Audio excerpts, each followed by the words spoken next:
Bonsoir à tous, j'espère que vous allez tous super bien. Donc, en cette soirée du 16 février 2024, on se retrouve pour une prévision météorologique pour la semaine prochaine. Donc, qu'est-ce qui va se passer après cette période qui aura duré quasiment un mois, hein. Depuis le 20 janvier, on a quand même un temps qui est assez majoritairement, même pour la quasi-totalité de cette période anticyclonique, doux, assez exceptionnellement doux, voire même historiquement doux, hein, comme ce fut le cas hier et en ce milieu de semaine, et sec, généralement sec malgré la période un peu plus fraîche et humide qu'on a connue le week-end dernier, mais ça reste tout de même, voilà, c'est un grain de sable dans le désert, j'ai envie de dire, par rapport à la période longue, très longue et printanière que l'on a connue. Donc qui aura duré très très longtemps. Enfin, un changement potentiel donc qui pourra intervenir d'ici le milieu, voire la fin de semaine prochaine. Donc alors, la date butoir, la date qui se dégage, alors depuis plusieurs choses, que je vous en ai parlé en post, etc., depuis plusieurs jours, c'est le 22. Alors voilà, donc ça varie entre le 21 et le 23. Maintenant, elle se cale progressivement autour du 22 février. Donc que va-t-il se passer? Eh bien, c'est la mise en place d'un flux océanique. Alors, quand je dis flux océanique, attention, c'est pas un zonal, car après ça va très vite se couper sur l'Atlantique. Donc au départ, oui, ce sera un zonal peut-être, mais avec la dorsale qui va davantage s'étendre vers le nord, voilà, vers des latitudes plus au nord, eh bien, ce ne sera plus un zonal, car ce sera coupé sur l'Atlantique. Donc le flux ne sera plus océanique. Voilà. Alors ce sera un flux océanique, certes, mais ce ne sera pas un zonal. Voilà, c'est ça que je voulais dire. Donc qu'est-ce qui va se passer? Car si c'était qu'un flux océanique tout court avec de la pluie et des températures douces, j'en parlerai pas. Là, c'est qu'il y a un véritable changement, un changement potentiel de plus grande ampleur que ça. Donc, on va analyser tout ça. Donc, évidemment, le patator qui va rester jusqu'en milieu de semaine prochaine, mais dès le 21 au soir et 22 dans la nuit, donc dès le 22, on va dire, en gros, dès le 22, changement synoptique, l'arrivée d'un flux océanique beaucoup plus puissant. Donc, alors, au départ, ce sera un zonal car ce sera pas bien coupé, mais très vite, ce ne sera plus un zonal, ce sera juste un flux océanique ou même un flux un peu plus polaire, hein. On va le voir avec la mise en place d'un flux plus de nord-ouest, voire nord, attention. Donc, on en reparle tout de suite. Donc, arrivée de précipitations, arrivée donc aussi d'un flux océanique beaucoup plus dynamique, hein. Regardez, voilà, après l'arrivée d'un flux océanique assez mou, voilà, juste pluvieux et toujours un peu doux pour le 22. Regardez, en soirée du 22 et le 23, hop, une dépression qui se met en place. Voilà, donc le vaste système dépressionnaire évidemment, une petite dépression fille, évidemment aussi qui se creuse donc dans cette masse d'air un peu plus polaire, hein, car mine de rien c'est assez, ça reste quand même assez polaire, mine de rien. Attention, là c'est un système assez polaire, dynamique, donc voilà, dynamique en hiver évidemment. Donc, que va-t-il se passer? Eh bien, forcément, avec la mise en place de ce système beaucoup plus... alors là, du coup, c'est océanique, mais... Enfin, pas trop océanique au final, là c'est plus un flux un peu plus de secteur nord-ouest, donc un peu plus hivernal, un peu plus froid et humide toujours, mais aussi un peu plus venteux, voilà, un peu plus dynamique, j'ai envie de dire. Mais regardez, vu l'orientation du flux et vu surtout la provenance qui est donc quasiment, voilà, entre la provenance et le Groenland au final, voilà, c'est nord-atlantique, voilà, un peu plus au sud que le Groenland, donc regardez les températures donc en altitude, évidemment, qui vont jouer un rôle clé dans le risque de giboulée, car oui, il y a aussi un risque de giboulée, il y a donc un risque venteux à surveiller durant cette période, mais il y a aussi un risque de giboulée. Regardez donc ce qui pourrait se passer, les scénarios donc divergent pas mal, hein, ça me semble assez logique que ça diverge encore à cette échéance, car nous sommes tout de même encore à 6 jours, voire 7, hein, parce que la vraie mise en place de ce flux dynamique, ce serait le 23, donc dans 7 jours. Donc que va-t-il se passer alors? Ça diverge, car les modèles divergent entre, voilà, sur l'intensité du refroidissement, car certains voient plutôt, par exemple, comme Icon et UKMO, -2, -3 en altitude, ce qui ne serait pas suffisant pour un potentiel à neige en plaine. Mais regardez GFS, il est comme GEM, -4, jusqu'à -5 même, -4, -5, donc c'est bien dynamique, c'est très humide, -4, -5 en altitude, c'est le seuil en hiver, vous connaissez bien, hein, on parle souvent de ce seuil en hiver pour le risque de neige en plaine. Alors là, le -5 à 850 hectopascales pour la neige en plaine, ça marche bien, je trouve, pour une mi-janvier, pour un cœur d'hiver.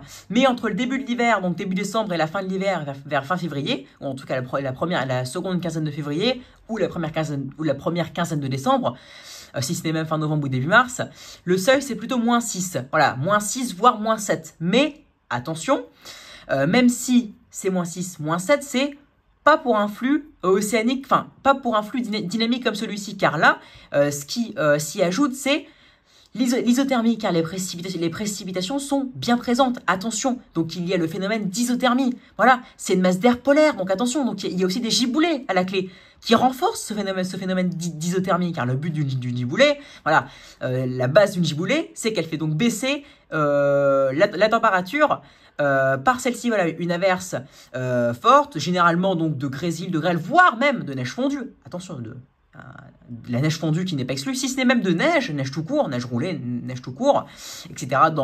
Lorsqu'il fait le plus froid.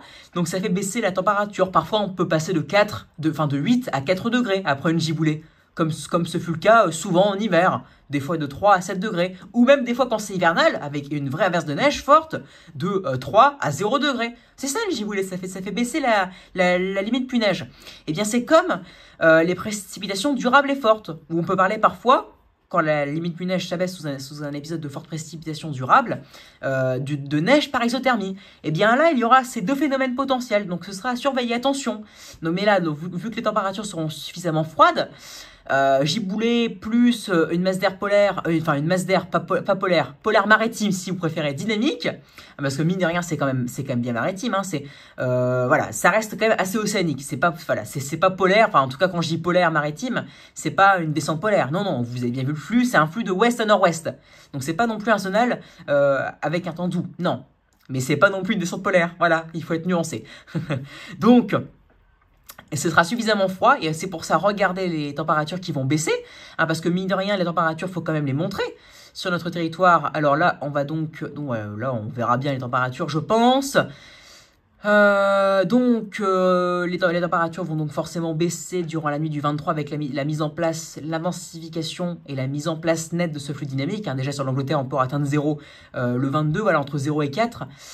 Et même l'après-midi, hein, ça pourrait être bien froid au nord de l'Angleterre. Mais regardez chez nous, on pourrait donc généralement avoir entre 1 et 3 degrés. Donc attention, avec les précipitations, ça baisse bien, mine de rien, pour un flux qui paraît océanique et qui paraît juste un flux d'ouest très doux. Non, ce sera pas un flux doux. Non, ce sera un flux quand même assez froid. Voilà, assez océanique, mais froid. Même, voilà, polaire maritime, qui serait quand même, mine de rien, froid. D'accord?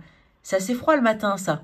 Voilà, là on est entre 1 et encore. GFS Europe abuse, parce qu'en général, voilà, là où il met qu'on sera entre 0 et 2, j'ai vu sur le GFS France, le GFS à maille plus fine, entre 0 et 1 degré, et en général entre 0 et 3 degrés sur le pays. Voilà, si vous préférez entre 1 et 2 degrés en général, donc des températures qui seraient donc de saison, proches des normales saisonnières, pardon. Puis ensuite, donc en maximale, voilà. J'ai vu donc sur GFS maille fine entre 6 et 8 degrés en général de maximale, 7-8 au plus haut de la journée, donc c'est 2 saisons aussi. Donc attention, ce n'est pas très doux, hein. Loin de là, c'est pas très doux du tout. Et puis donc avec les précipitations, les températures qui baissent, les températures qui seront donc mine de rien assez froides en altitude, on pourra atteindre -5, -4, -5, donc c'est suffisant quand même pour organiser un phénomène d'isothermie avec cette masse d'air, avec ce flux dynamique si vous préférez. Donc voilà, un risque de neige, voilà, quelques petites averses de neige, quelques petits flocons qui pourraient se mêler si on suit le run de GFS. Donc avec un scénario comme celui-ci, je ne dis pas qu'il va se confirmer, mais si ça devait arriver, on aurait donc un temps pluvio-neigeux, c'est-à-dire de la pluie aussi, mais notamment aux heures les plus froides, donc entre la nuit et la matinée, un risque de neige qui serait présent, mine de rien, voilà, qui serait aussi présent. Donc attention, on va surveiller cela.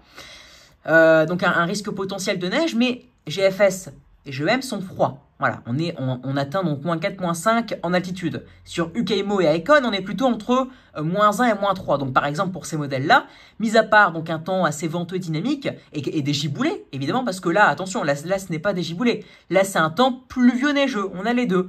Voilà, donc on a pour les régions les plus froides, voilà, les plus concernées, les plus froides au petit matin ou dans la nuit, de la neige, et pour le reste de la pluie. Là, il y a pas mal de neige, mais au final, quand on regarde la maille fine, il y a aussi beaucoup de régions où ce sera de la pluie. Mais bon, dans tous les cas, ce n'est qu'un scénario isolé pour l'instant, ce n'est pas la confirmation. Un risque de neige, c'est à 3 jours d'échéance maximum, mais je vous dis, donc si un scénario où on a un flux dynamique et des températures en altitude, donc à 1500 mètres d'altitude, on a -4, -5, ça donnerait un risque pluvieux neigeux et un risque venteux. Alors que dans le cas contraire, si on a un scénario comme Icon ou Ukaimo avec -1, -3 en altitude, nous aurions donc juste un flux dynamique, un temps assez venteux, d'ailleurs un potentiel tempétueux à surveiller aussi. D'accord. Pour l'instant, on parle de risque venteux, mais une tempête n'est pas exclue. D'accord. Elle n'est pas à exclure. C'est dans une semaine que tout va se passer. Une semaine à 8 jours. Voilà. Non, même entre 6 et 8 jours, car tout va arriver le 22. Donc, en moyenne, dans une semaine. Donc, une tempête n'est pas exclue, même si ce soir, elle est minoritaire sur les modèles. C'est plus un flux dynamique, mais pas tempétueux. Attention, des dépressions qui sont tout de même polaires peuvent se développer assez facilement dans cette masse d'air dynamique. Donc attention, on ne peut rien exclure du tout, même si ce soir c'est minoritaire. Demain, si ça se trouve, ça monopolisera, si je puis dire, l'ensemble des scénarios. Donc, soyons prudents, hein, mes chers amis, quant au risque venteux, mais aussi quant au risque de giboulée. Car sur Icon et Ukaimo, ce serait donc plutôt des giboulées de grésil et de grêle, évidemment, donc des giboulées assez classique, ou de neige fondue évidemment, hein, ça rentre dedans, mais de la vraie neige, et la vraie neige qui pourrait même tenir au sol, sur Ukaimo et Icon, même pas en rêve. Quand t'as -3 et -1 en altitude, ça ne marche pas. Quand t'as -4, -5, ou même moins, attention, même moins d'après certains scénarios d'ensemble, mais là pour l'instant, on se dirige plutôt en moyenne vers du -3, -4, donc entre les deux. On a donc de la neige qui pourrait même tenir au sol sous les plus fortes averses ou même sur les plus fortes intensités d'une perturbation, car ce ne serait pas forcément que des averses. Voilà, quand je dis pluvieux neigeux, ça peut être sous averse, mais aussi sous une perturbation carrément. Attention. Donc c'est pour ça, soyons prudents. Quant à cette situation, donc en tout cas ce serait donc dynamique, assez venteux, attention au risque venteux du coup, au potentiel venteux. Pour l'instant on parlerait plutôt de risque de coup de vent. Alors je ne parlerai pas de risque de tempête, hein, ce serait quand même assez maladroit je trouve d'en parler à une échéance de 7 jours. Et puis surtout que les modèles ne soutiennent pas toujours ça. Par exemple ce soir c'est l'exemple typique, hein, les modèles donc montrent un scénario tempétueux. Montre qu'un scénario tempétueux est minoritaire ce soir. Donc c'est pour ça, attention, je pèse mes mots quand je parle de risque venteux. Pour l'instant, tempête minoritaire, mais attention, on n'exclut rien, tout est possible. Et j'ai même envie de dire que dans une dépression, que dans un complexe dépressionnaire comme celui-ci, de belles dépressions peuvent bien s'y creuser. Voilà, de belles dépressions polaires peuvent bien s'y creuser. D'accord? Donc attention, soyons prudents. D'accord? Et donc avec le risque de giboulée, on va affiner ça. On verra donc bien ces prochains jours, d'ici à dimanche ou lundi. On confirmera définitivement lundi à J-4 la nature des précipitations. Hein, donc tout va dépendre de ce qu'on aura en altitude évidemment. Mais donc on va voir quel scénario va gagner car les scénarios ne sont pas encore d'accord entre eux. Mais je voulais aussi revenir sur la suite car mis à part le risque de giboulée ou de neige, de potentiel neigeux et venteux, entre le 22, surtout entre le 23 et le 24, ce qui pourrait se passer après, d'après certains scénarios, d'après beaucoup de scénarios d'ensemble GEFS, c'est qu'il y aurait aussi des dépressions, soit qui se creuseraient vers Tanov et qui surpasseraient l'anticyclone pour venir, la dorsale pour venir sur la France et donner un risque de conflit neigeux, ou alors même des dépressions polaires comme ce qu'on a sur GFS, mais là c'est très très creux. Moi je ne parle pas de ça, je parle par exemple d'un scénario comme, alors je ne vais pas aller le voir, mais comme sur beaucoup de runs des GEFS, on a donc une dépression. Voilà, donc juste une dépression polaire qui s'invite sur le pays. Voilà, une dépression pas très creuse, pas très étendue, creuse du genre comme habituellement, voilà, comme ce qu'on a habituellement, donc c'est-à-dire en moyenne entre 985 et 990 hectopascales. Et donc qui viendrait sur le pays et donc donner un conflit neigeux, car ce serait plus froid au nord et plus doux au sud, voilà évidemment. Mais donc attention, il y a ça, mais il y a aussi ces potentiels de conflit. Alors pas forcément neigeux en vérité, parce que quand je regarde les runs GEFS, et surtout le run de contrôle qui voit bien ce conflit avec cette dépression océanique, ou alors avec cette dépression polaire si vous préférez, il n'y a pas de neige, ou en tout cas, s'il y en a mais très peu, parce que c'est pas assez froid. Voilà, le conflit n'est pas assez puissant pour causer des précipitations suffisamment fortes pour causer l'isothermie, si c'est pas assez froid, ou alors tout court, voilà, le temps n'est pas assez froid pour causer de la neige dans tous les cas. enfin pour causer de la vraie neige. Mais en tout cas, il y a un tout petit peu de neige, mais c'est pas assez. Donc c'est plutôt un conflit de pluie au final, ou pluvieux neigeux, si vous préférez. Mais donc un conflit, attention, donc un conflit entre l'air plus doux subtropical et l'air polaire, qui serait donc concentré sur cette fameuse dépression qui pourrait entrer en conflit, cette ou ces dépressions, attention. Donc voilà, il y a plein de choses à surveiller. Il y a le risque de giboulée ou même de neige en pleine, attention. En tout cas, ce qui serait surtout, voilà, les régions qui sont les plus à risque, si on regarde les ensembles de ce soir et même les modèles en général, c'est l'Est. Voilà, parce que les perturbations océaniques dynamiques en flux nord-ouest, c'est l'est qui prend la neige. Voilà, l'ouest, c'est en pluie. Les régions centre, c'est pluie, voire pluvieux neigeux. Mais l'est, c'est de la neige, évidemment, parce que ça chute bien le matin, surtout. En nuit, entre la soirée et la matinée, ça chute largement, suffisamment bas. Donc attention, l'est, je pense que c'est bien possible qu'ils aient de la neige. Si l'ouest a des giboulées, l'est, pour moi, aura de la neige. Voilà, donc ça, ce sera à suivre. Mais donc, en plus de ce risque de ce risque venteux, donc dynamique, avec giboulées, voire même un risque de neige en pleine, il y a aussi donc un risque de conflit avec ces fameuses dépressions. Alors sur GFS, évidemment, la dépression elle est trop dynamique, donc elle est évidemment trop reliée à la masse d'air polaire, donc trop au nord. Donc là c'est juste un petit coup de vent, ou alors même une petite tempête, évidemment. Là, vu les isobars resserrés, ce serait même une petite tempête. Donc c'est pour ça, même si une tempête n'arrive pas le 23-24, ça peut toujours arriver le 25-26, mes chers amis. Car une dépression, les dépressions secondaires qui vont suivre, si elles donnent pas de conflit car elles sont trop dynamiques, eh bien c'est une tempête, ce sera une tempête que ça va donner. D'accord? Voilà, ça, GFS, c'est l'exemple typique. Donc attention, prudence, on va surveiller ça. Donc déjà, le flux dynamique océanique, voire même plutôt au secteur nord-ouest, donc voilà, océanique, enfin polaire maritime plutôt, ou alors mi-polaire, mi-océanique si vous préférez, dont l'intensité du refroidissement et du froid, donc en altitude, avec ce qui accompagnera ce flux, reste à confirmer évidemment, mais en tout cas c'est vu le 22, maintenant ça ne bouge plus, ça a même été avancé le 22 dans la nuit, et non pas le 22 au soir, pour l'arrivée du flux dynamique. Donc attention, 6 jours, tous les modèles sont unanimes pour ça. Là, a priori, il n'y a plus de débat. En tout cas, on va quand même confirmer demain ou dimanche, voilà, car le 22, donc, c'est, voilà, dimanche, on sera à 4 jours, demain à 5 jours, donc demain même, la synoptique générale sera confirmée, et c'est seulement entre dimanche et lundi qu'on va commencer à s'intéresser à la nature des précipitations, du fait qu'on saura exactement de quelle intensité notre masse d'air en altitude sera refroidie. Et donc voilà, et puis on verra les précipitations, leur intensité, la dynamique du flux, car plus un flux est dynamique, avec donc des isobars resserrés, plus donc le courant est rapide, et donc moins la masse d'air qui au départ en venant du Groenland est froide, aura le temps de se radoucir, car évidemment un flux d'ouest, pourquoi les flux d'ouest en France sont doux?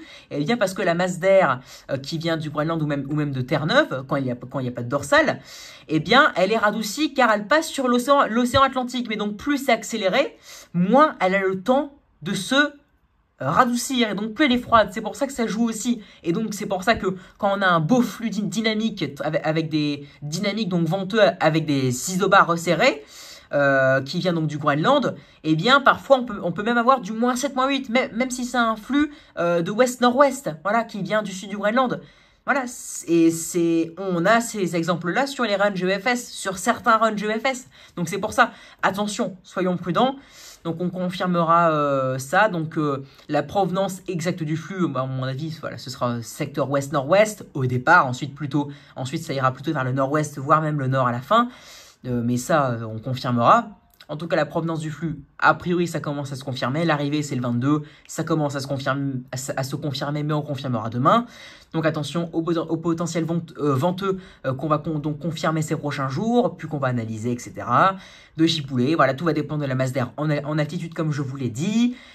Donc le risque de neige en pleine va avec, voilà, tout va dépendre de la masse d'air en altitude et aussi du dynamisme de ce flux polaire maritime que l'on pourra avoir. Donc voilà, prudence, on va analyser ça et en tout cas j'espère vraiment qu'on sera récompensé. J'espère donc que l'hiver n'aura pas dit son dernier mot avant la fin de l'hiver météorologique, même si évidemment on ne peut jamais exclure une offensive hivernale d'ici à fin mars, car quand on parle, voilà, d'après les normales climatiques, on peut avoir des offensives hivernales marquées en France jusqu'à fin mars, et même peut-être même jusqu'à début avril, comme on a connu ces dernières années. Donc à suivre, on en reparle ces prochains jours. Merci pour votre écoute, j'espère que ce point vous aura plu. Abonnez-vous, likez, partagez, et n'hésitez surtout pas à me donner des idées pour mes futures vidéos. Et puis aussi à vous souscrire voilà, à la chaîne si vous en avez envie après avoir découvert les offres proposées. Bon, bonne soirée à tous, on en reparle plus tard. Allez, ciao, merci pour votre écoute.